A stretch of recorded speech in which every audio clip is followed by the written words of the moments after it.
At the age of 35, Ludwig van Beethoven had pulled himself back from the brink of suicide after realizing he was going deaf.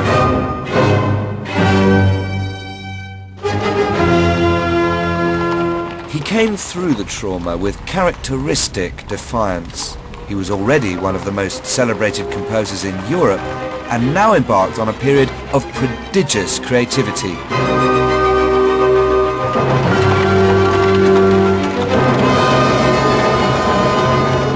I think the originality and diversity of the music he kept creating were a direct consequence of his battle against the physical odds. It's almost as if he felt he was running out of time to express what it was he knew he had to express.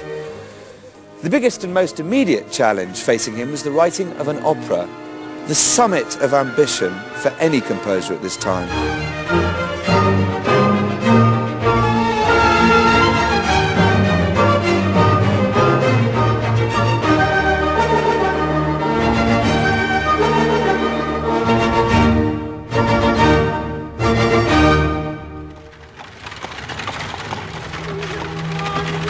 Europe in the early 1800s was in chaos. Napoleon's forces were sweeping across the continent, recently occupying Beethoven's home city of Vienna. Although dismayed by this act of aggression, the revolution's ideals of freedom, truth and equality resonated with Beethoven, and within them he found inspiration for his opera entitled Leonora.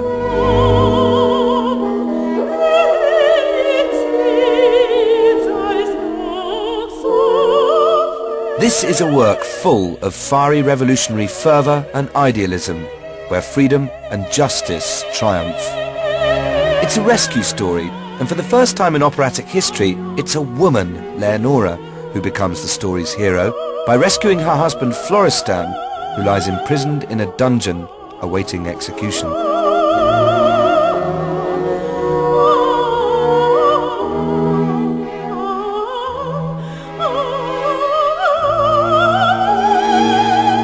And while the opera had been inspired by the revolution, it also fell victim to it.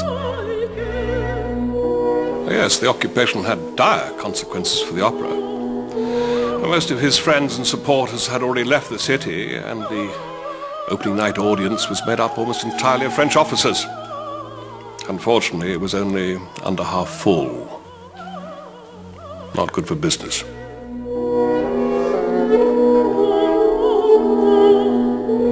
I wouldn't have missed the premiere of a new work by my great friend Ludwig. Also, as a patron, I had to be there. But even disregarding the small audiences, there were problems with the work itself. It was too sophisticated, too long. And frankly, it needed more drama.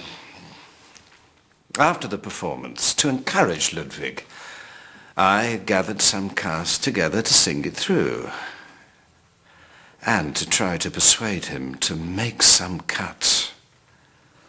Beethoven blamed the difficulties of the opera entirely on the tenor who was playing the husband, Florestan.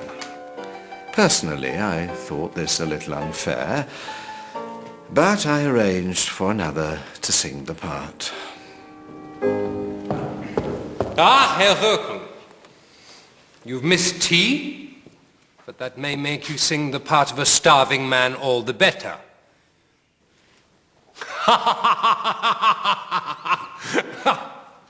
Let's start. Beethoven was prone to passionate outbursts, so I knew it would be a difficult evening. Florestan, Florestan.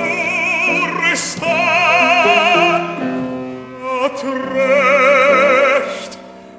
recht getan.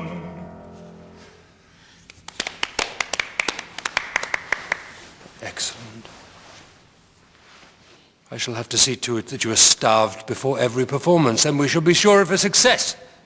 You see, Lichnowsky, every phrase is there for a reason. Yes, I agree. But that aria is not the problem. Making an opera is not like choosing which waistcoat to wear with a certain pair of breeches. It's more complicated than that. Please try to understand. People want drama, not just clever music. The first 2 acts are just too long. They can't be shortened. Ludwig, please.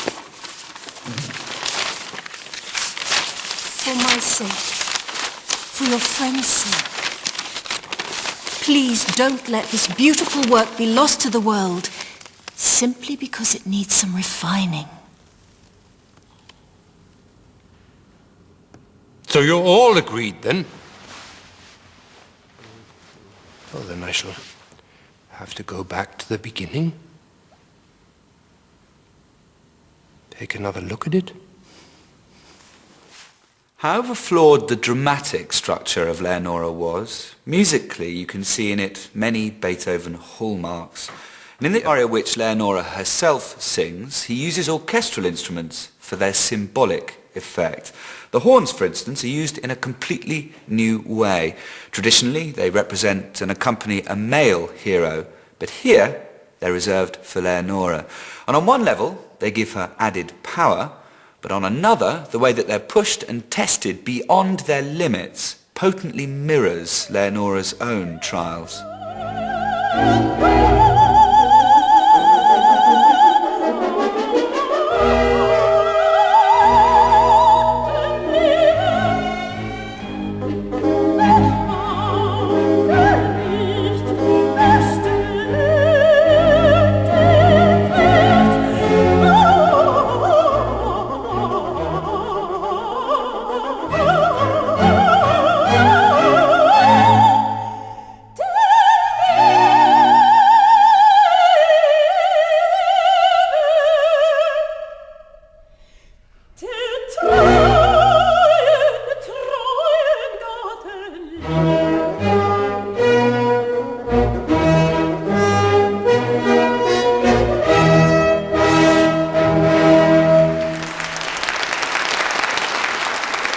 Well, I suppose the shortened work was